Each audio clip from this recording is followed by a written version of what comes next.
cho'ng shaxmat taxtasidagi qismatlar.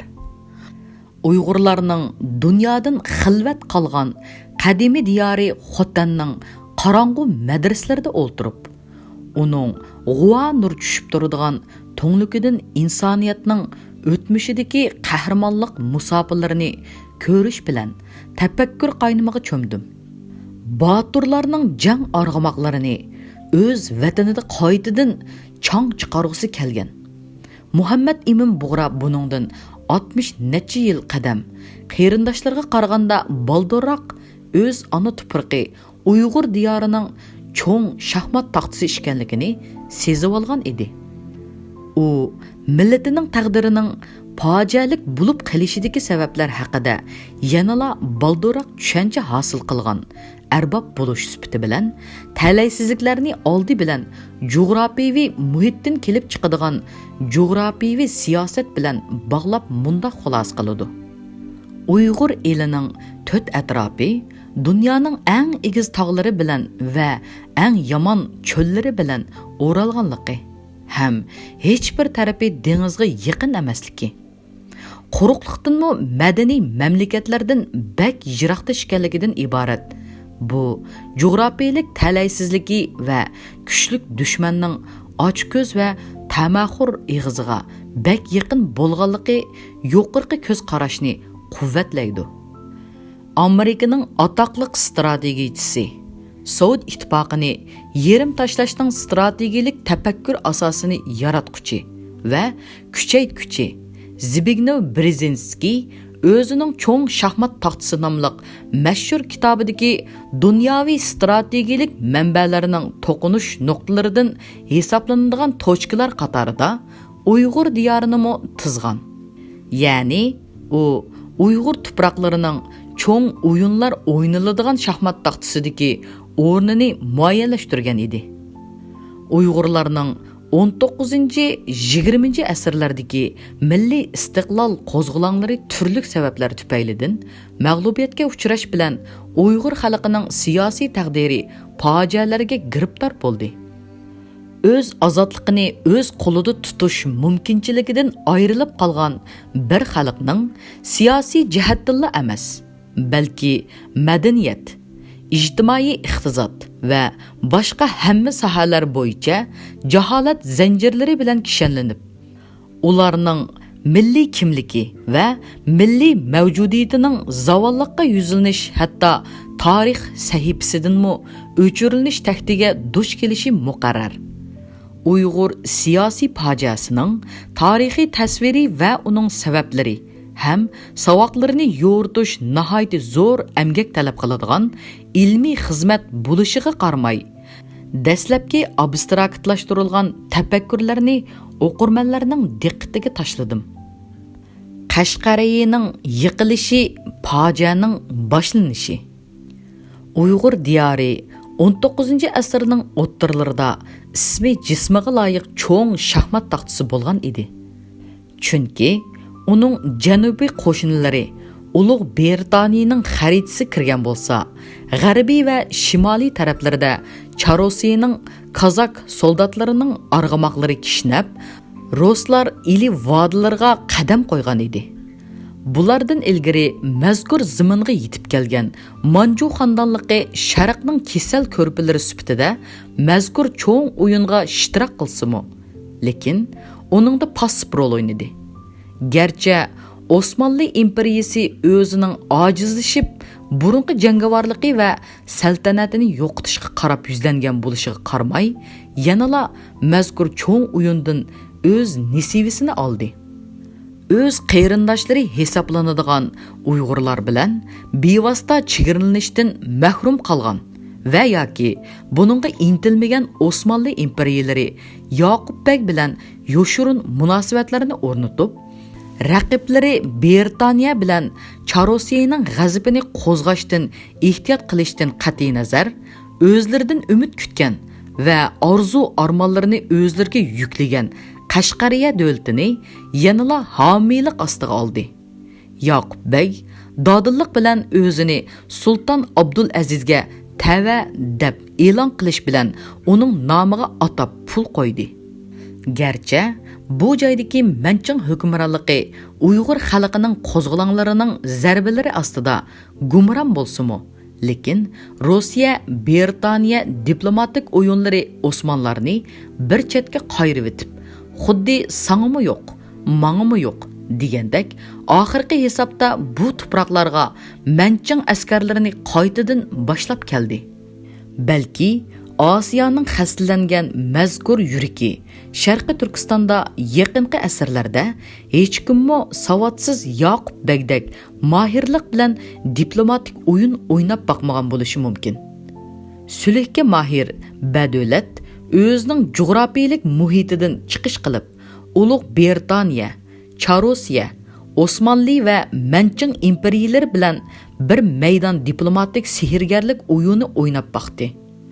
U bir tarafdan o'z elchilarini Sankt-Peterburgga mangdirib, Rus imperatori bilan ittifoqdosh bo'lishga rozilik bildirsa, yana bir tarafdan inglizlarga o'xshash xildagi odamlarni avatib, ular bilan savdo kelishimi tuzish yo'li bilan g'ayri rasmiy munosabat o'rnatdi. Ingliz, Rus razvedchiklari Qashqarning tor ko'chalarida bir-biri bilan do'qurishib qolganda, ular o'zlarining o'yinlayotganligini his qilishdi. Badavlat yana Manching bilanmi urushgandan ko'ra sulh tuzib, uning qaytib kelishini cheklamoqchi bo'lib, odamlarni avatdi. Cho'ng o'yinning ishtirokchilari ichida Britaniya bir oz odilroq yo'l tutgan bo'lib, u butun imkoniyatlari bilan Qashqariyani saqlab qolishga tirishib, Sankt-Peterburgga Qashqariyaning mustaqilligini birlikda tunish haqida taklif qo'ydi. Lekin bu taklif rad qilindi.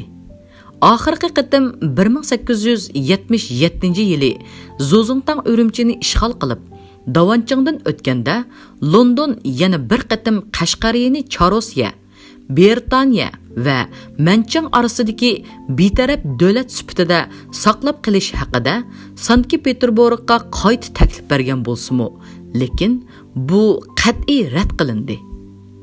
Aslida 1865-yili Manching imperiyasi Rossiya hukumatidan Ili va 7 shahardagi qo'zg'olonlarni bostirishda yordamlashishni so'ragan bo'lib, Rossiya hukumati dastlabda buning quloq solmagan.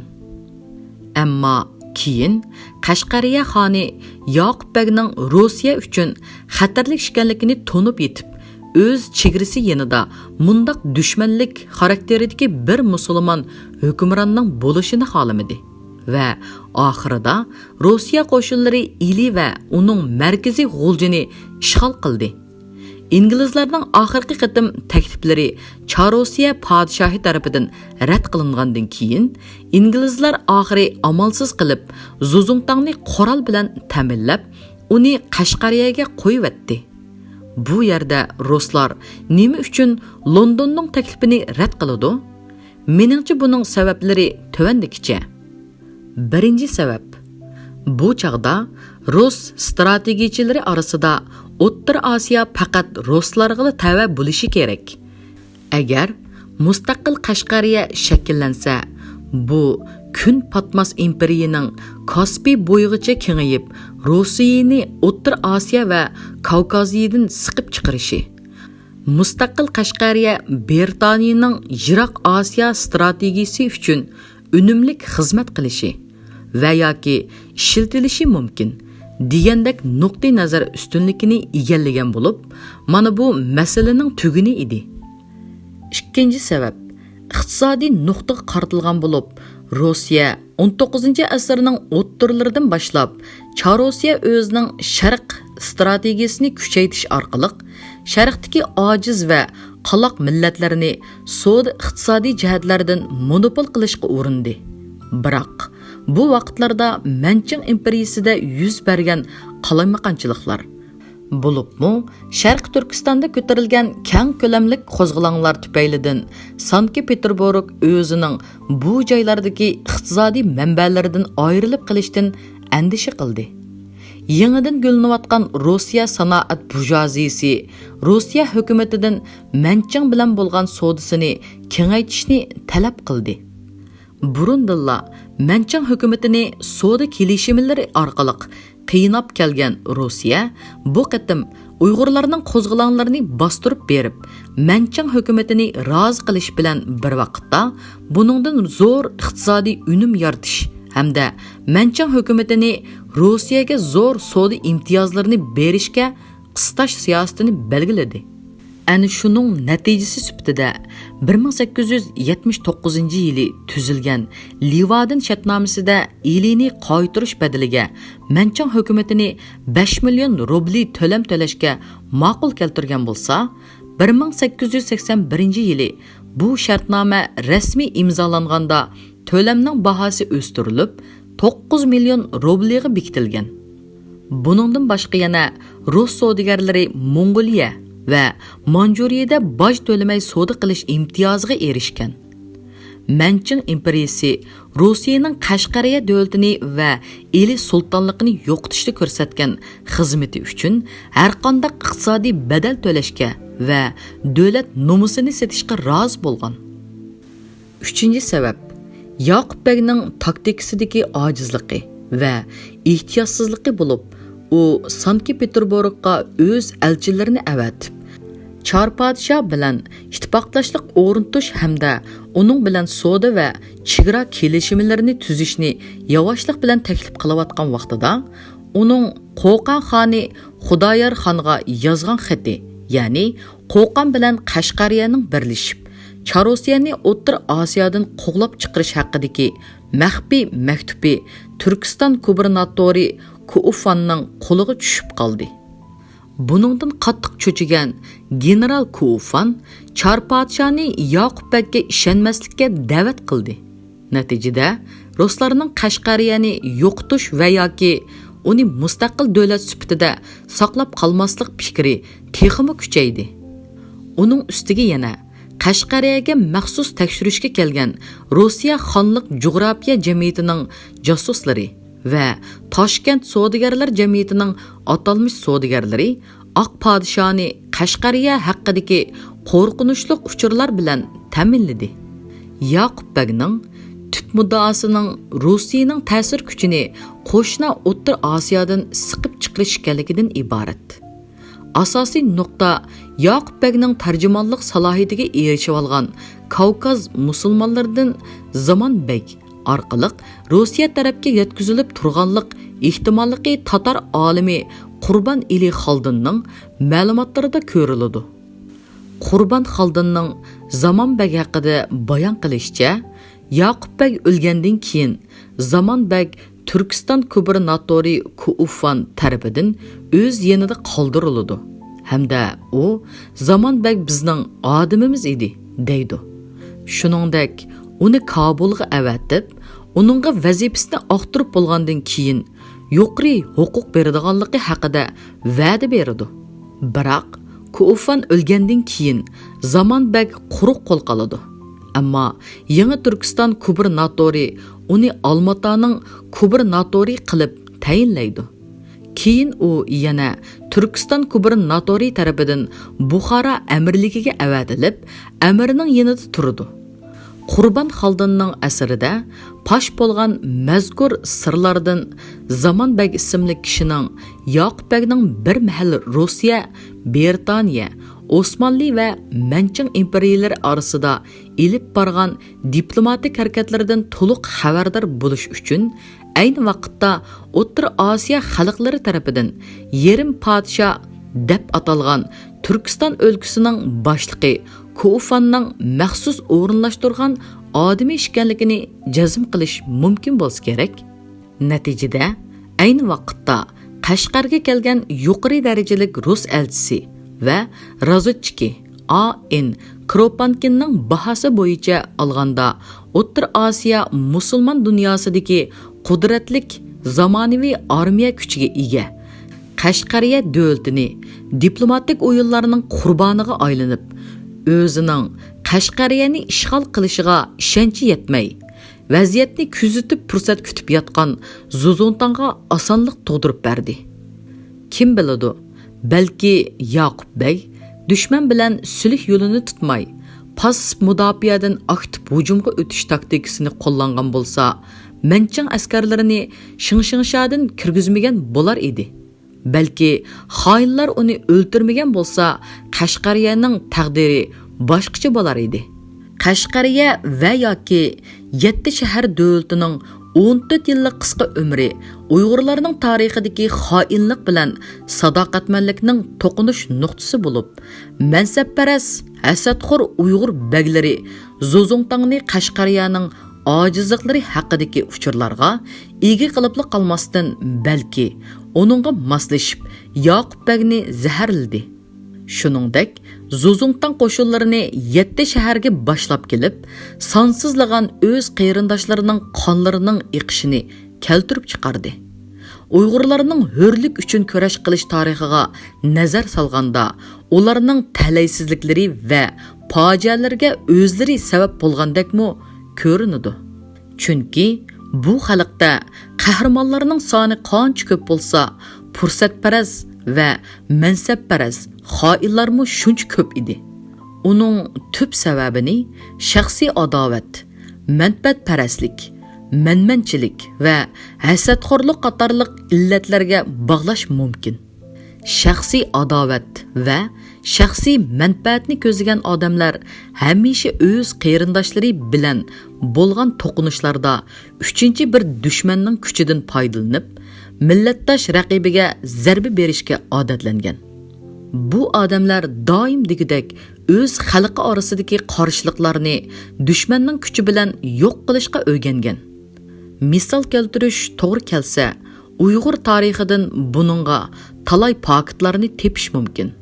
Qisqasi, Uyg'urlarning milliy xarakteridagi ojizliklar doim uning raqiblari tarafidan foydalanib ketib, millatning beshiga og'ir kunlarning tushishidagi muhim sabablarining biriga aylangan edi.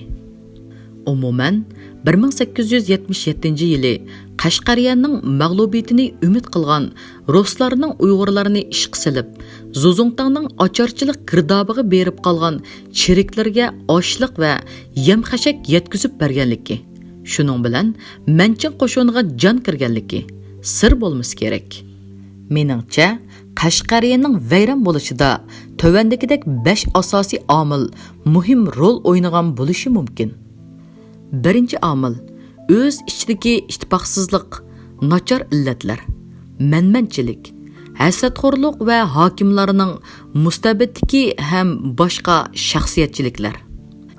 Albatta, mundaq illatlar hamma insonlarga o'rtaq bo'lsa-mu, lekin ko'pincha erkin millatlar tashqi dushmanga taqobil turishda o'z ichidagi ziddiyatlarni va millat istiqboliga ziyonliq har qanday xohish va illatlarga keskin chek qo'ya olgan edi.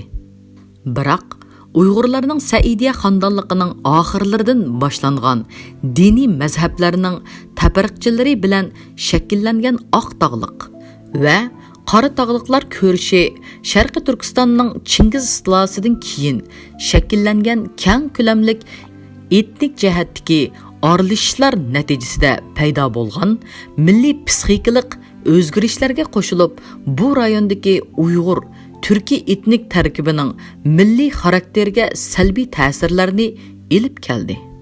Shuningdan keyin Uyg'urlar Hun imperatorligi, Uyg'ur Urxun imperiyasi va Qaraxoniylar davridagi o'ltiroq va ko'chman Uyg'ur Turkiy xalqlarga o'rtaq bo'lgan uyushqoq va maslahat bilan ish qiladigan hamda urug' qabila va davlat boshliqlarining so'ziga shartsiz bo'y sunadigan jangovar milliy xarakter suslashishga qarab yuzlangan edi. Uyg'urlarga baloyi ofat elib kelgan oqtog'liq va qora tog'liq ko'rishidan oldi bilan Jung'arlar foydalangan bo'lsa, orqadan Manchang ishg'oliyatchilari abchillik bilan foydalanib Qashqariyani kontrollik ostiga olgan edi.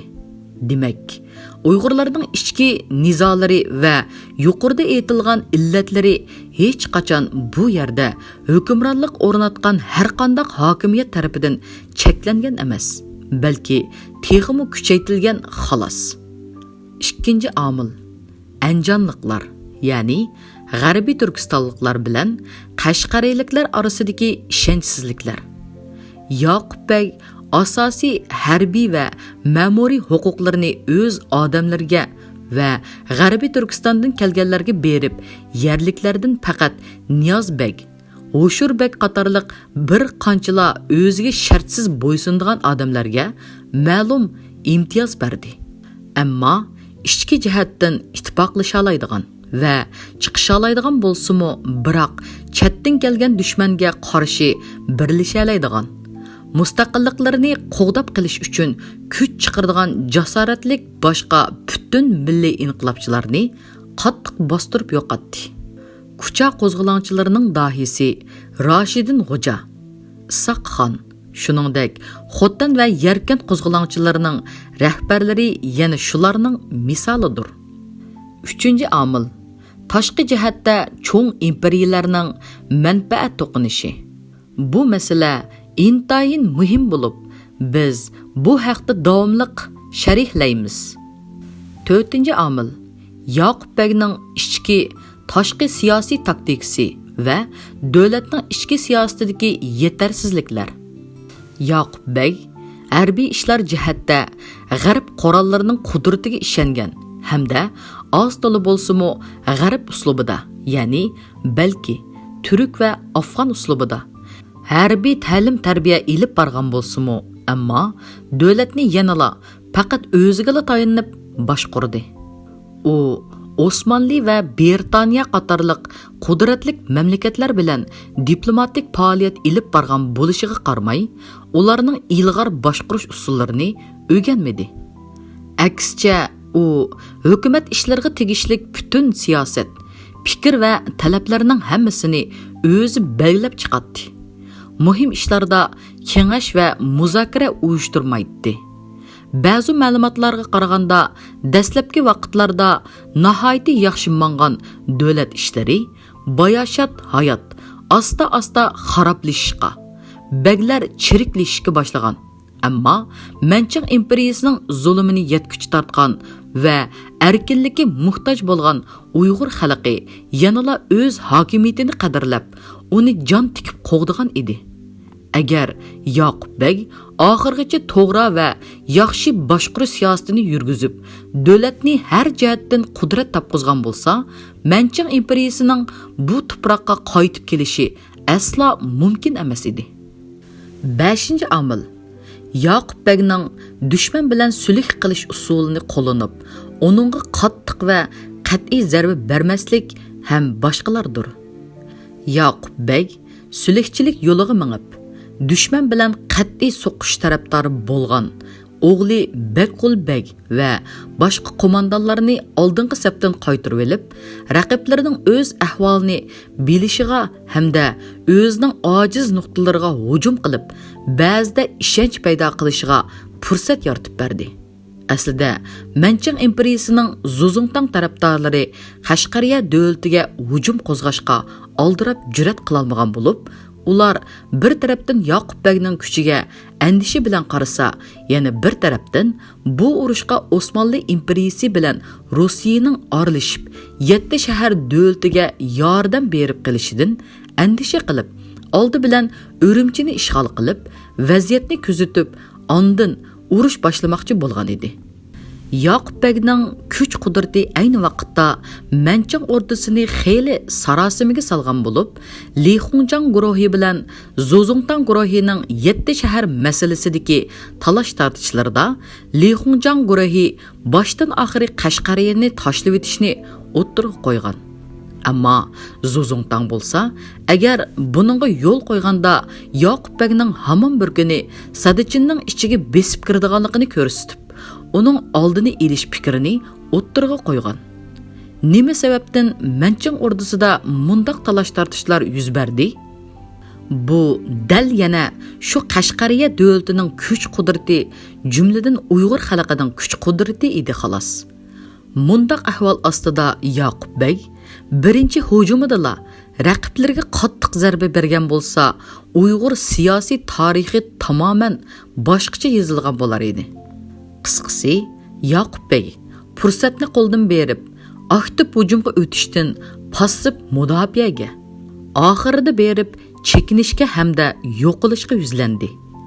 Oqibatda to'rt atrofi egiz dog'lar bilan o'ralgan Tarim vodisini oshkora berib etish va yoki u joyda mustaqil Uyg'ur davlatining qudratini xolamagan, balki xolamasimi o'zaro foydasiz deb qaragan Britaniya bilan Rossiya o'zlaridan ojiz Manchang imperiyasiga xuddi bu cho'ng o'yinda utirganda ko'rinish bilan bu rayonda abadiy o'z iqtisodiy va siyosiy ta'sirini saqlab qilib, bara-bara singib kirish strategiyasini belgiladi.